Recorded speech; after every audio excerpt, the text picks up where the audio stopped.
जय श्रीमन नारायण भक्तों, हर हर महादेव। आइए सुनते हैं मासिक शिवरात्रि की व्रत कथा। शास्त्रों में भगवान भोलेनाथ की पूजा अर्चना अत्यंत लाभदायी मानी गई है। विशेष रूप से मासिक शिवरात्रि के दिन भगवान शिव की पूजा पाठ और व्रत कथा सुनने का महत्व और भी बढ़ जाता है।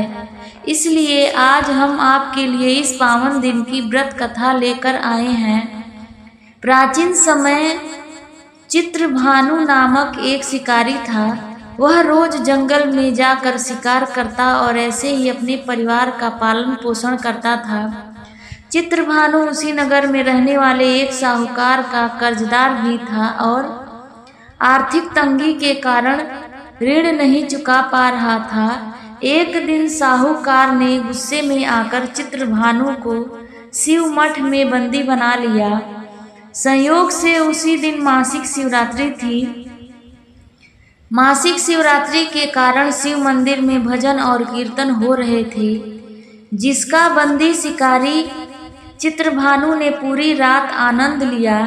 अगली सुबह साहूकार ने शिकारी को अपने पास बुलाया और ऋण चुकाने के लिए कहा, जिसके बाद शिकारी चित्रभानु ने कहा, सेठ जी, मैं कल तक आपका पूरा ऋण चुका दूंगा। शिकारी के वचन को सुनकर सेठ जी ने उसे छोड़ दिया। सेठ जी से आजाद होकर शिकारी शिकार के लिए जंगल में गया, किंतु पूरी रात बंदी गृह में भूखा प्यासा होने के कारण वह थक गया था और शिकार की खोज में जंगल में बहुत दूर आ चुका था, जहां से उसे लौटने में सूर्यास्त होने लगा। जिसके बाद उसने सोचा, आज तो रात जंगल में ही बितानी पड़ेगी।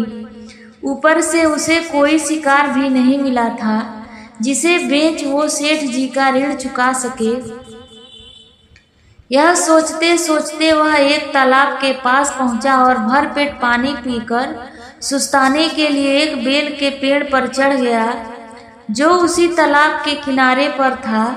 उसी पेड़ के नीचे एक शिवलिंग था, जो पत्तियों से ढके होने के कारण नहीं दिख रहा था। कर्ज चुकाने और परिवार के लिए खाना खाने की चिंता में व्याकुल शिकारी चित्रभानु पेड़ पर बैठे बैठे बेलपत्र को तोड़ तोड़ कर नीचे गिराए जा रहा था। संयोगवश वो सभी बेलपत्र भगवान शिवलिंग पर ही गिर रहे थे। शिकारी चित्रभानु रात्रि से लेकर पूरे दिन भूखा प्यासा था, जिसके कारण उसका मासिक शिवरात्रि का व्रत हो गया। कुछ समय बाद उस तालाब पर पानी पीने के लिए एक गर्भवती हिरणी आई और पानी पीने लगी। हिरणी को देखकर शिकारी चित्रभानु ने अपने धनुष पर तीर चढ़ा लिया और छोड़ने लगा। तभी गर्भवती हिरणी बोली, रुक जाओ, मुझे मत मारो, मैं गर्भवती हूँ और तुम एक साथ दो जीवों की हत्या नहीं कर सकते, परंतु मैं जल्दी ही प्रसव करूंगी, जिसके बाद मैं तुम्हारे पास आ जाऊंगी, तब तुम मेरा शिकार कर लेना। उस हिरणी की बात सुनकर चित्रभानु ने अपने धनुष को नीचे कर लिया और हिरणी झाड़ियों में लुप्त हो गई। इस दौरान जब शिकारी ने अपने धनुष की प्रत्यंचा चढ़ाई और ढीली करी तो कुछ बेलपत्र टूटकर शिवलिंग के ऊपर गिर गए, जिसके कारण शिकारी के हाथों से प्रथम पहर की पूजा भी हो गई। कुछ समय बाद दूसरी हिरणी झाड़ियों से निकली, जिसे देखकर शिकारी के खुशी का ठिकाना ही नहीं रहा।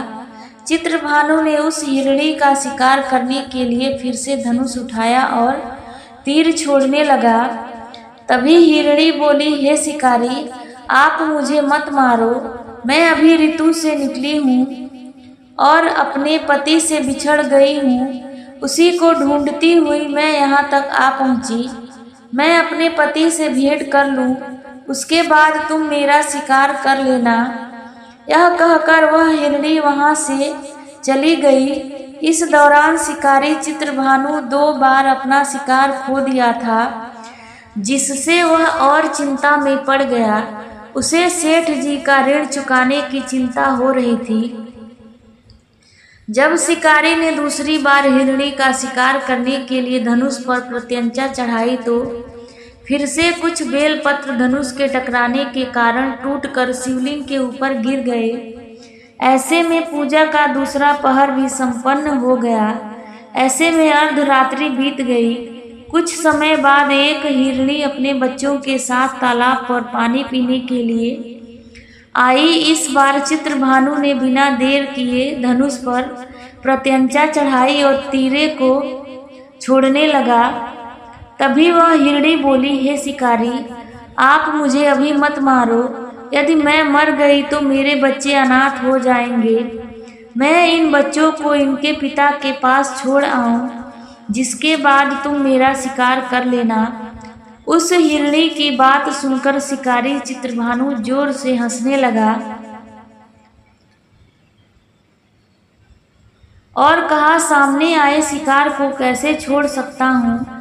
मैं इतना भी मूर्ख नहीं हूँ। 2 बार मैंने अपना शिकारी खो दिया है, अब तीसरी बार नहीं खोना चाहता हूँ। शिकारी की बात सुन हिरणी बोली, हे शिकारी, जिस प्रकार तुम्हें अपने बच्चों की चिंता सता रही है, उसी प्रकार मुझे अपने बच्चों की चिंता हो रही है। मैं इन्हें इनके पिता के पास छोड़कर वापस आ जाऊंगी, जिसके बाद तुम मेरा शिकारी कर लेना। मेरा विश्वास करो। हिरणी की बात सुनकर शिकारी को दया आ गई और उसे जाने दिया। इसी प्रकार शिकारी के हाथों तीसरे पहर की पूजा भी हो गई। कुछ समय बाद एक मृग वहां पर आया। उसे देखकर चित्रभानु ने फिर से अपना तीर धनुष उठाया और शिकारी की ओर छोड़ने लगा।